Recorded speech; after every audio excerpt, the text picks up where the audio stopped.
cold darkness of space stretched endlessly around the small fleet as it moved toward the source of a strange distress signal. Every ship in the fleet was silent, the crew staring at the glowing screen that showed a world unlike any they had ever seen. Varco 7, the Death World, had a reputation that made even the most daring pilots hesitate. Its surface was a storm of fire and ice, with acid rains and forests that seemed alive with hunger. The other species had seen the signal too, and all had calculated the risk. Every calculation ended the same way: rescue was impossible. Everyone would die if they tried, but the Deathworlders did not see impossibility. They saw challenge. Captain Rillock, tall and strong with skin like stone, stared at the screen and said, "We go, we survive, and we save them." The fleet entered the atmosphere, the heat shields glowing red as lightning tore across the sky. The sensors screamed warnings. Predators larger than ships themselves roamed the planet's surface, and the air burned with toxins. Despite it all, the Deathworlders descended, their claws gripping the controls as they maneuvered through storms that would kill lesser beings.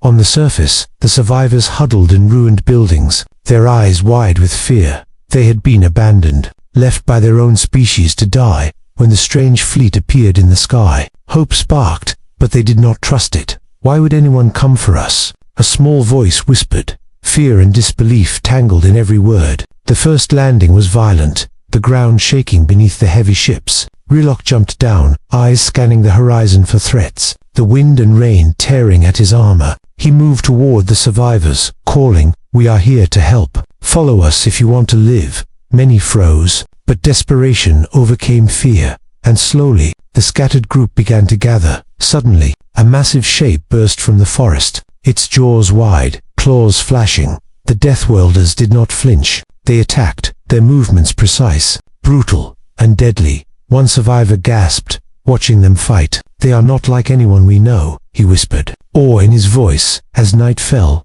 the storm worsened, lightning striking dangerously close, fires burning across the landscape. Yet the Deathworlders stood, unbroken, herding the survivors towards safety. The message was clear: no matter the danger, no matter the impossible odds, they would not leave anyone behind. And in that moment, hope returned to a world that had almost forgotten it. The threat arrives. The darkness of space stretched endlessly around the small Deathworlder fleet. Every ship moved silently, cutting through the black void toward a strange distress signal. The signal was weak, almost lost in the noise of the galaxy, but it carried a message of desperation. Varco 7, the Deathworld, lay beneath, a planet that no one dared to approach. The planet was a storm of fire and ice, with jagged mountains that pierced the clouds. Acid rains fell without warning, and lightning cracked across the sky like the roar of some giant beast. Every species that had detected the signal calculated the risk. Every calculation ended the same way: death awaited any who tried to land. But the Deathworlders did not see impossibility.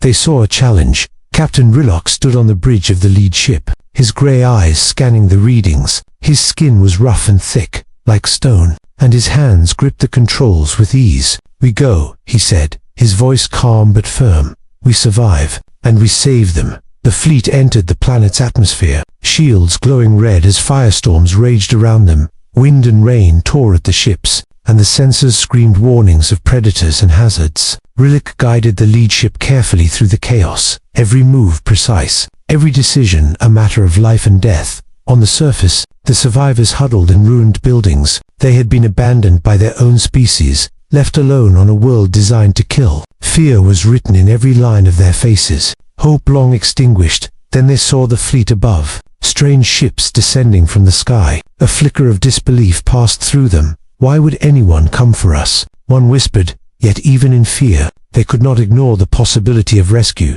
The first landing was violent, the ground shaking as the heavy ships touched down. Rillock jumped out, scanning the horizon with sharp eyes. The storm tried to push him back, acid rain burning the air, but he did not falter. He shouted, "We are here to help. Follow us if you want to live." The survivors hesitated, frozen between fear and hope. Slowly, their desperation overcame doubt, and they began to move toward him. Suddenly, the forest erupted with motion, a massive predator lunging from the shadows. Its claws were long, its eyes bright and hungry. The Deathworlders did not flinch. They attacked with speed and skill, protecting the survivors without hesitation. One survivor gasped, watching them fight. "They are not like anyone we know," he whispered, awe in his voice. As night fell, the storm grew stronger, lightning striking dangerously close. Fires spread across the jagged land, smoke and ash filling the air. Yet the Deathworlders stood their ground, guiding the survivors towards safety.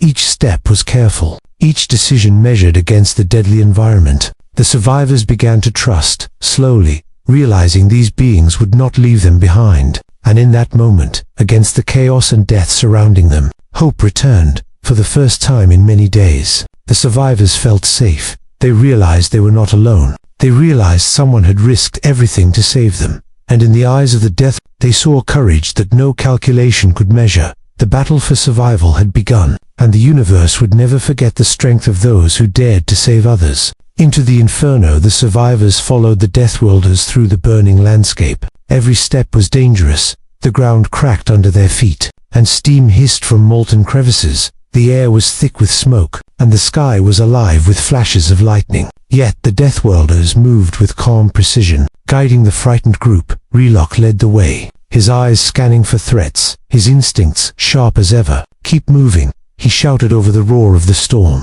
"Do not stop. Stay together." The survivors stumbled, some weak from hunger and fear, but the Deathworlders lifted them, carrying those who could not walk. Their strength seemed limitless, their courage unshakable. From the forest came strange noises, creatures that had never been seen, some with scales harder than metal, others with jaws that could crush stone. The Deathworlders fought without hesitation, their movements fast and deadly. Every strike protected the survivors, every decision saved lives. A river of molten lava cut across their path, bubbling and spitting. The survivors froze, unsure how to cross, fear written on their faces. One Deathworlder, Kira, scanned the terrain quickly, her mind racing. She grabbed a fallen tree and balanced it over the lava. "Step carefully, follow me," she said, and one by one, they crossed. The survivors began to trust the Deathworlders more. With every danger, their fear slowly changed into hope. Hope that maybe they would live. They asked questions, timid voices breaking the storm.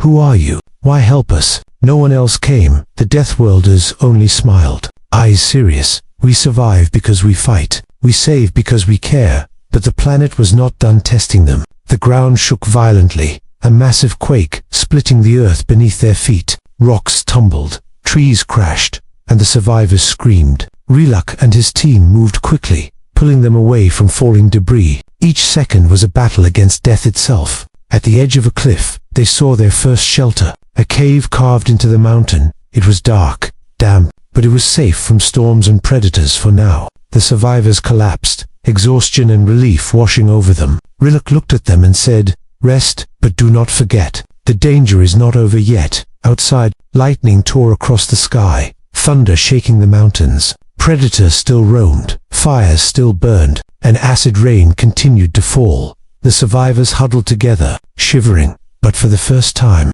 they smiled. They had made it this far, alive, and they knew the Deathworlders would not let anything take that away. Deep in the shadows of the cave, Relock spoke quietly to his team. "This planet will push them to the edge, but we will get them through it," he said. His voice was calm, but determination burned in his eyes. The Deathworlders were more than survivors. They were protectors, warriors, guides, and tomorrow they would continue into the inferno, risking everything for those who had no one else. The betrayal and hope the survivors had begun to trust the death, but the journey was far from over. Varka 7 had more dangers hidden than they could imagine. As they moved through jagged canyons and burned forests, strange ships appeared in the sky, their shapes sharp and alien, weapons gleaming. Their intentions clear captured the survivors. Relock sensed the threat immediately, his instincts warning him. "These are not here to help," he shouted. "Get ready for battle." The survivors froze, fear washing over them again. Some whispered that they should surrender, that maybe it would be easier than dying,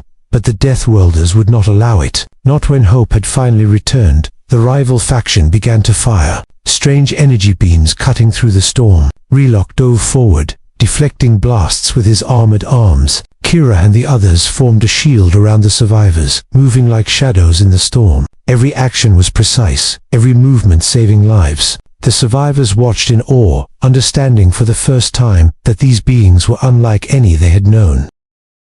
Relock made a quick decision, signaling the survivors to follow a hidden canyon path. The enemy ships tried to pursue, but the Deathworlders were faster, smarter. They led the survivors through narrow crevices and over broken cliffs. Every step was a gamble, but the Deathworlders knew the land better than any intruder. A young survivor, barely able to stand, asked, "Why risk your lives for us?" Relok looked back, his face serious but calm. "Because we survive, not for ourselves, but for those who cannot survive alone," he said. The words gave the group strength, hope shining even in the chaos. Suddenly, an ambush blocked their path. Alien warriors charging from above. The Deathworlders did not hesitate, engaging the enemies with deadly precision. Claws and weapons moved together like a single force. The survivors helped in small ways, moving debris, guiding others to safety. They had learned to trust, to act, and to fight. As the battle ended, the rival faction retreated,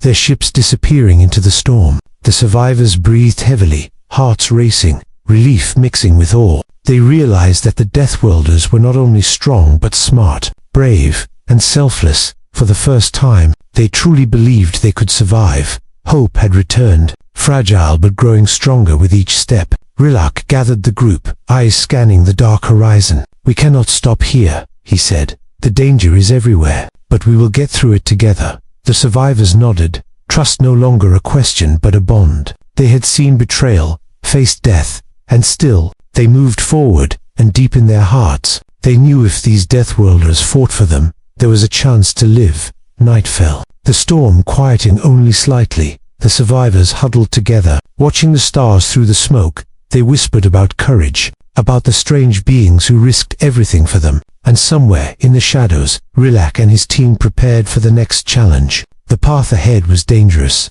but with hope and determination, they would survive. And the universe would remember the courage of the Deathworlders. The sacrifice the survivors had come far, but Varkas 7 was far from done testing them. The ground shook violently as a massive storm rolled in, lightning splitting the sky and fire raining from above. Rocks tumbled from cliffs, and rivers of molten lava surged across the landscape. Every step became a battle against the planet itself. Relok surveyed the chaos. Knowing the group could not survive without a plan, he turned to Kira, his closest ally, and said, "Some of us may not make it, but we will get them through." The survivors watched, fear and hope tangled in their eyes. They had begun to trust the Deathworld, but now they saw courage on another level. A massive predator emerged from the storm, taller than a building, jaws snapping, eyes glowing with hunger. It charged toward the group. An instinct took over. The Deathworlders formed a line, placing themselves between the beast and the survivors.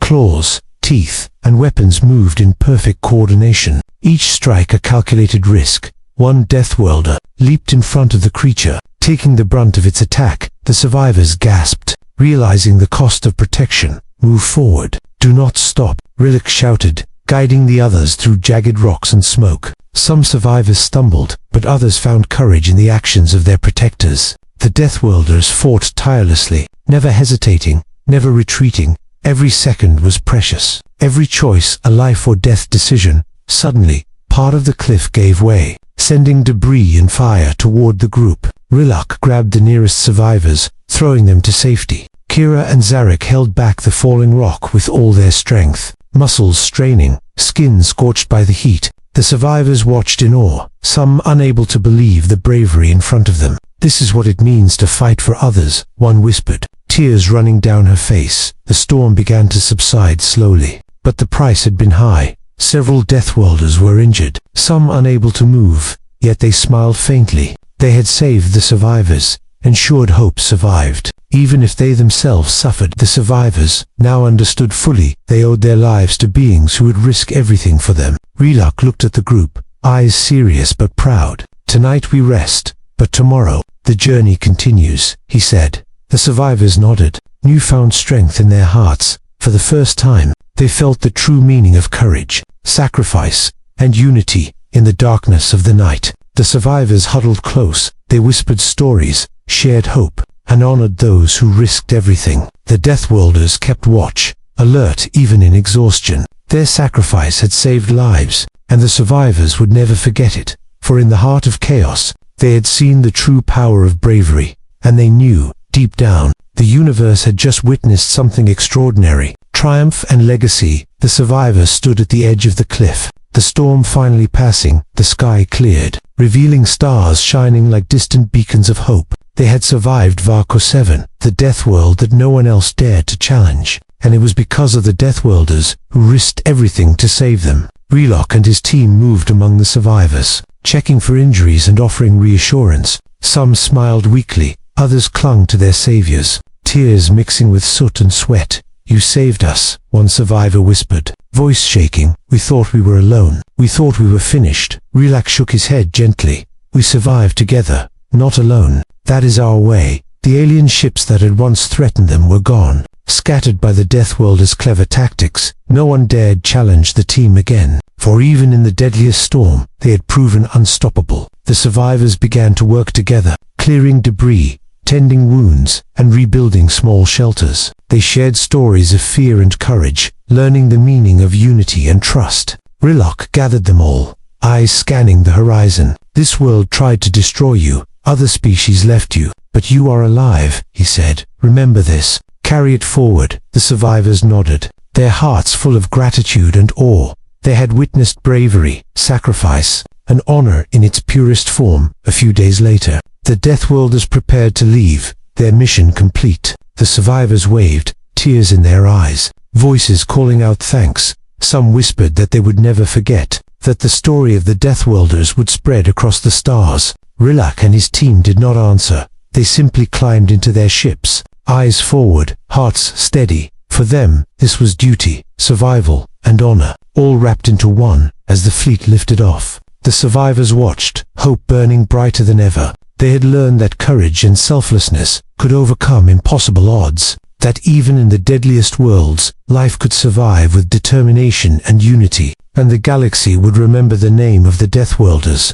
not as mere survivors, but as heroes, as protectors, as beings willing to risk everything for others. The universe was vast, filled with dangers and betrayals. But the story of Varco 7 became a legend, a tale of hope and courage. Every species that had abandoned the survivors began to whisper of the Deathworlders' bravery. And somewhere among the stars, Relok and his team moved on, ready to face the next impossible challenge. For they were Deathworlders, and no world, no threat, no danger could ever stop them. And the survivors, forever changed, carried that legacy in their hearts. Hope, courage, and honor could survive anywhere, even on a death world.